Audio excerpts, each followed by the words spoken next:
അതിലെ ഈ പന്തീരങ്കാവ് ഗാർഹിക പീഡനവുമായി ബന്ധപ്പെട്ട് കഴിഞ്ഞ കുറേ നാളുകളായിട്ട് ഇങ്ങനെ പ്രത്യേക അന്വേഷണ സംഘം അന്വേഷണം തുടരുകയാണല്ലോ. പക്ഷേ അതിലെ പ്രധാന പ്രതിയെ ഇതുവരെ പിടികൂടാൻ കഴിഞ്ഞിട്ടില്ല. അപ്പോൾ പ്രധാന പ്രതി ഇപ്പോഴും എന്താണ്, കാണാമറയത്താണ്, വിദേശത്താണ്.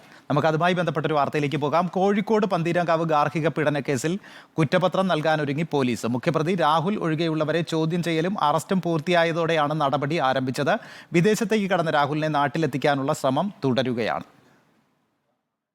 ജർമ്മനിയിലേക്ക് കടന്ന ഒന്നാം പ്രതി രാഹുലിനെ നാട്ടിലെത്തിക്കാൻ വൈകും. ഇതോടെയാണ് മറ്റ് നടപടിക്രമങ്ങൾ പൂർത്തിയാക്കി കുറ്റപത്രം സമർപ്പിക്കാൻ അന്വേഷണ സംഘം തീരുമാനിച്ചത്. അടുത്തയാഴ്ച കുറ്റപത്രം കോടതിയിൽ സമർപ്പിക്കാനാണ് ശ്രമം. കേസിൽ 2-3 പ്രതികളായ രാഹുലിന്റെ അമ്മയും സഹോദരിയും അറസ്റ്റ് ചെയ്ത് വിട്ടയച്ചിരുന്നു. ഇരുവർക്കും കോടതി മുൻകൂർ ജാമ്യം അനുവദിച്ചിരുന്നു. വിദേശത്തേക്ക് കടക്കാൻ രാഹുലിനെ സഹായിച്ച മാങ്കാവ് സ്വദേശി പി രാജേഷും ജാമ്യത്തിലിറങ്ങി. 5-ാം പ്രതി പന്തീരങ്കാവ് സ്റ്റേഷനിലെ civil police officer K Sarathlal നൽകിയ മുൻകൂർ ജാമ്യാപേക്ഷയിൽ കോടതി ഇന്ന് വാദം കേൾക്കും. ജാമ്യം ലഭിക്കാവുന്ന വകുപ്പുകളാണ് ഇയാൾക്കെതിരെ ചുമത്തിയിരിക്കുന്നത്. കഴിഞ്ഞ മാസം 5-നാണ് ഗുരുവായൂർ സ്വദേശിനിയായ യുവതിയുമായുള്ള രാഹുലിന്റെ വിവാഹം നടന്നത്. വിവാഹശേഷം യുവതി ക്രൂരമായ മർദ്ദനത്തിന് ഇരയാവുകയായിരുന്നു. റിപ്പോർട്ടർ, കോഴിക്കോട്.